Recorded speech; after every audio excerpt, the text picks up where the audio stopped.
I just my penis just shrivels up into a vagina, you know?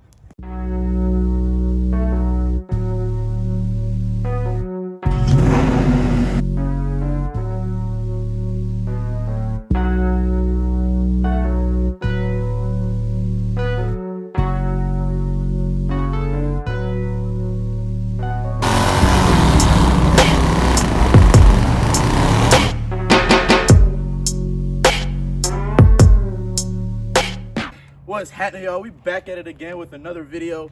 This is gonna be episode 1 of the build breakdown. Today I am being joined by Russell. all right, Russ, what beautiful car we have here? This is a 1993 Lexus LS400. It's a UCF10 and it's got a lot of miles and it's an old car, 28 years old, and it gets me every day. All right, Russ, so how old are you and what do you do? Man, I'm 20 years old. I'm a union painter. And yeah, so I work on casinos and shit, but I also build cars for fun. My cars, not yours.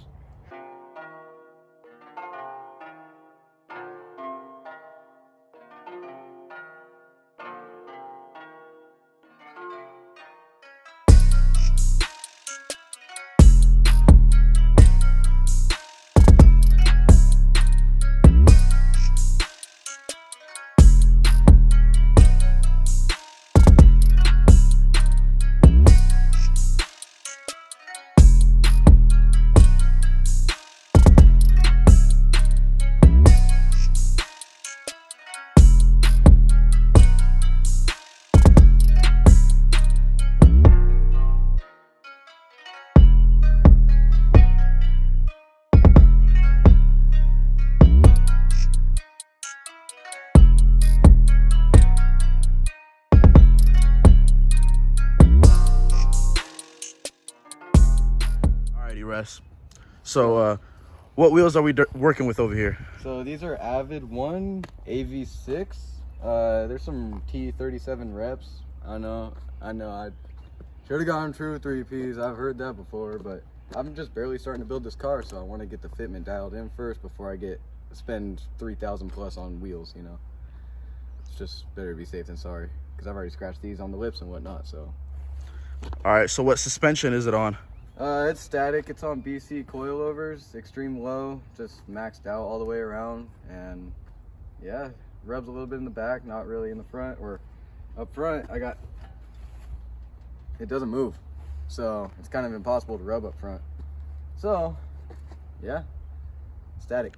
So how high off the ground are you?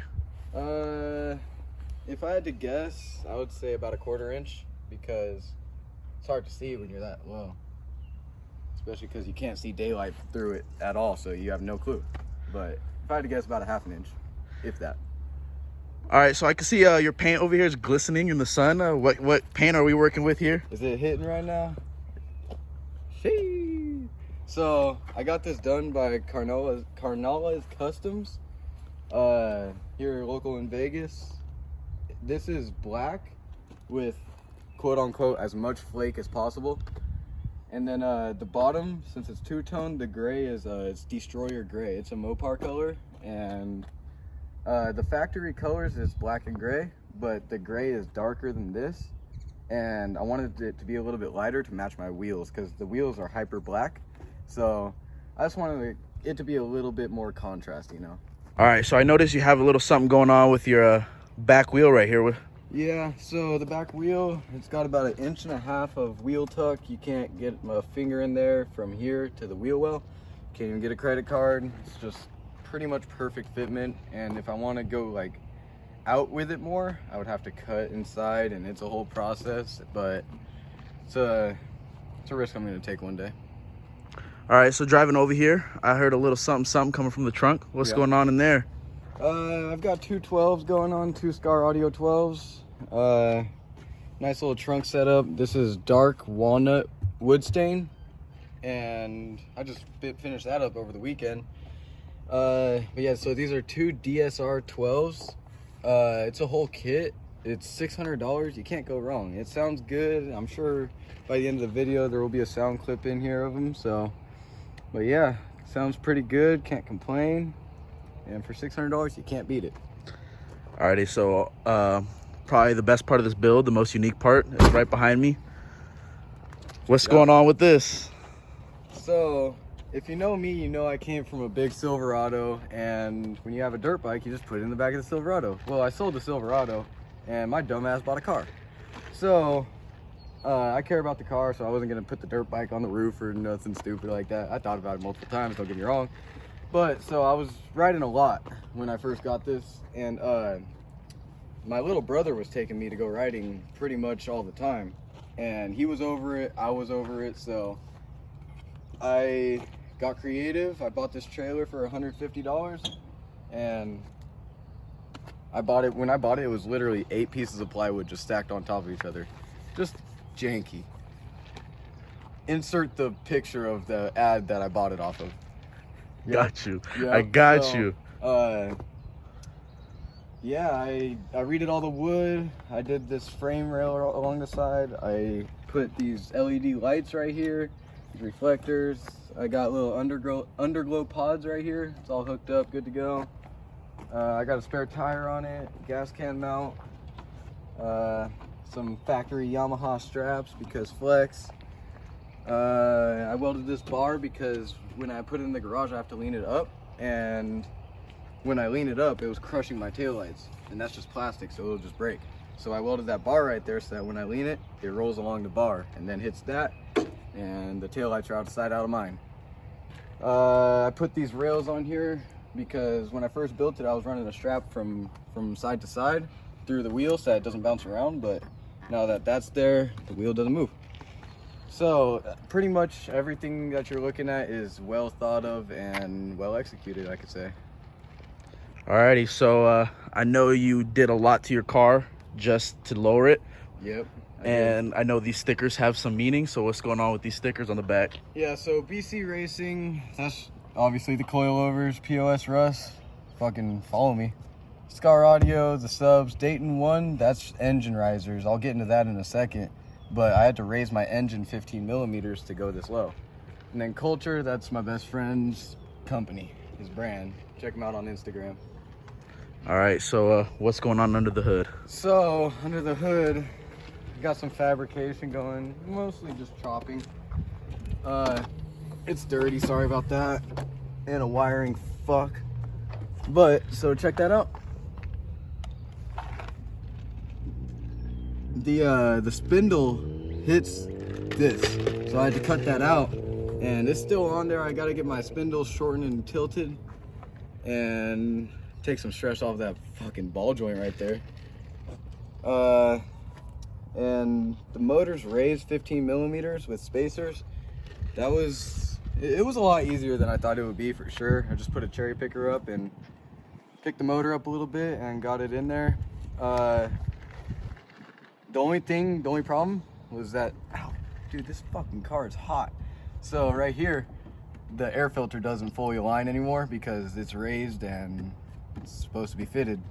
But, oh well, some things you just gotta deal with.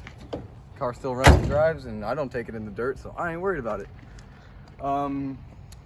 So, yeah, when I bought the car, all of this trim was all dull and everything. I'm not good at wrapping, but I did. So I rewrapped all the trim.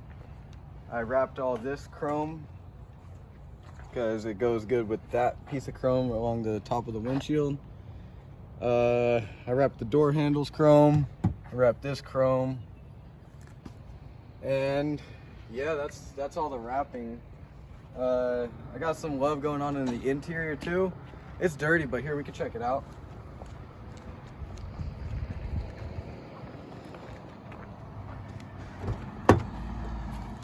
Alrighty, so the interior. So moving on to the interior, there's not much done to it. I got some baller seat covers on it, some neck pillows. I got the Starlight headliner, which is not on right now. Hold on.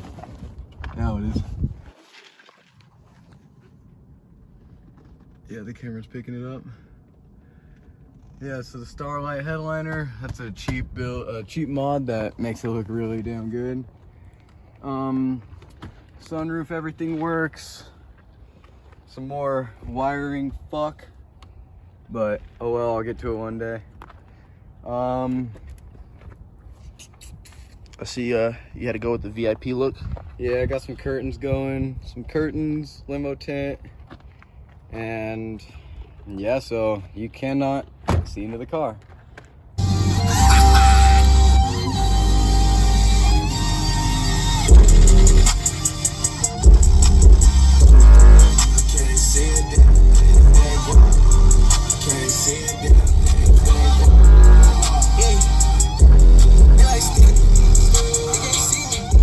Alrighty, Russ, let's talk about money. How much did it cost for this full build?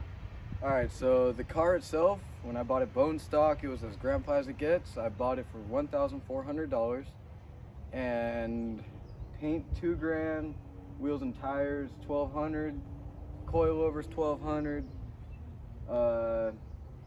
headliner $100, this trailer $300, the hitch $160. What else? Oh, the system. It's about $1,200 altogether. Yeah, other than that, it's been reasonable, you know, and like it just blows my mind that with everything that the very little stuff that I've done to suspension, I could get it to sit like that. Kind of blows my mind. It blows a lot of other Lexus guys' minds. Pretty cheap for a really nice looking build. 10 grand. Could be worse. Could be worse. 10 grand though, yeah, that's Could be bags. That's about, yeah, I could have gone bags, and that's just, whew. Can't imagine, like, my penis just shrivels up into a vagina, you know? So it's fuck bags? Fuck bags. Alrighty, so I got one last question. What's that? When's the next time I'm gonna see you? Next time you see me will be Saturday. We got Stance Wars at the Speedway, and I just can't wait to see how I compare, because I go to meets out here and everybody's just like, I don't even know what to call them. Like, it it blows my mind, you know? So, yeah, I know there's for sure going to be some Static guys there. I got a couple Static boys from California coming in to kick it throughout the weekend, so it's going to be a good time for sure. I can't wait to see how I compare. Alrighty, Russ. Well, thank you for being episode number 1. I appreciate you giving us a little build breakdown of your car. Yes, sir. Your, what is this, car number 4? 6. Close enough. Car number 6. Thank you for being episode number 1 of Build Breakdown, and I can't wait to see you on Saturday. Yes, sir. It's going to be a good time. Yes, sir. Let's go, baby.